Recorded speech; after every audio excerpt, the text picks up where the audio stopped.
ریاست. مدینہ کی ریاست پہلی دن نہیں بن گئی تھی. جدوجہد شروع کی تھی. ہمارے نبی صلی اللہ علیہ وسلم نے ایک راستہ دکھایا تھا. مدینہ کی ریاست ایک ماڈرن سٹیٹ تھی. اللہ نے ہمیں کہا ہے کہ نبی صلی اللہ علیہ وسلم کی سنت پہ چلو, ان کے راستے پہ چلو. ریاست مدینہ کی کیا سوچ تھی کہ ایک ریاست ذمہ داری لیتی ہے اپنے کمزور طبقے کی. کبھی لیڈرشپ سے جواب نہیں لیا گیا تھا. آپ کی آنکھوں کے سامنے نیا پاکستان بن رہا ہے. بات کرتے ہیں پاکستان تحریک انصاف کے نعرے ریاست مدینہ کی, جس کا ذکر گزشتہ 1.25 سال سے بہت زیادہ سنائی دے رہا ہے.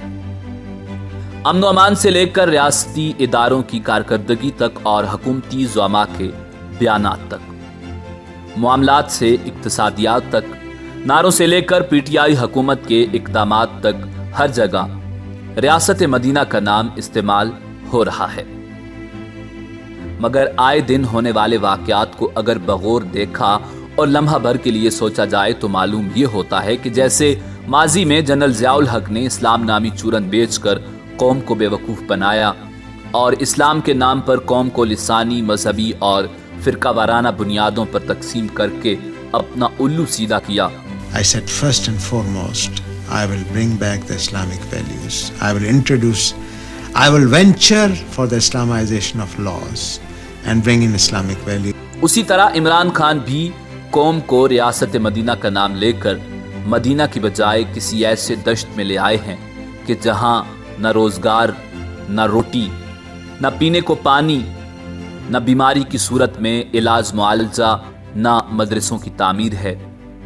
ریاست مدینہ تو قائم کی رسالت مآب صلی اللہ علیہ وسلم کے تربیت یافتہ شاہکار رسالت عمر فاروق رضی اللہ تعالی عنہ نے, کہ جن کے دور میں حقیقتاً زکوٰۃ لینے والا کوئی نہیں تھا, اور جنہوں نے اپنے اس فرمان کو اپنے قول و فعل سے ثابت کیا کہ اگر فرات کے کنارے کوئی کتا بھی پیاسا مر گیا تو روز قیامت عمر سے اس کے بارے میں پوچھ ہوگی. جو اپنی ریاست کے مستحق اور نادار شہریوں کے لیے راتوں کو اپنی کمر پر راشن لاد کر ان تک پہنچاتے تھے. ریاست مدینہ وہ تھی کہ جب فتح مکہ کے موقع پر آپ صلی اللہ علیہ وسلم اپنی چھڑی سے کعبے کے اندر رکھے بت گراتے ہوئے قرآن کی یہ آیت دہرا رہے تھے, جس کا ترجمہ و مفہوم ہے کہ حق آ گیا اور باطل مٹ گیا. بے شک باطل مٹ جانے کے لیے ہے. جس سرزمین پر فتح مکہ کے بعد سے تا قیامت باطل کا نام و نشان مٹا دیا گیا اور کہا گیا کہ یہ سرزمین اب قیامت تک توحید کے نغمے گنگنائے گی. آج کے بعد یہاں بتوں کی پوجا کی بجائے اللہ کا نام لیا جائے گا. مگر یہاں پر ریاست مدینہ کا نام لے کر مندروں کی تعمیر کی جا رہی ہے, اور انتہائی عجیب بات ہے کہ جب پاکستانی قوم کے لیے ڈیم کی بات آتی ہے تو ملک بھر سے چندے لیے جاتے ہیں. کرونا کا مسئلہ آتا ہے تو چندے لیے جاتے ہیں. جب سرکاری ملازمین کی تنخواہوں میں اضافے کی بات آتی ہے تو بتایا جاتا ہے کہ خزانہ خالی ہے. مگر جب بات آتی ہے مندروں کی تعمیر کی تو حکومت کے پاس اربوں روپے کے فنڈز آ جاتے ہیں. کیا یہی ہے ریاست مدینہ؟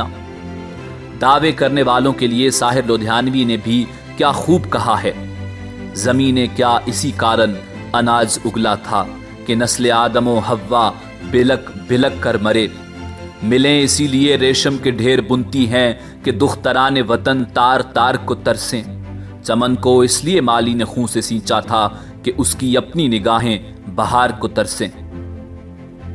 ریاست مدینہ کی بنیاد میں بتوں کا خاتمہ شامل ہے, اور ادھر عمران خان کی نام نہاد ریاست مدینہ کی بنیادوں میں کبھی مندروں کی تعمیر ہے, کبھی قادیانی دوستی ہے.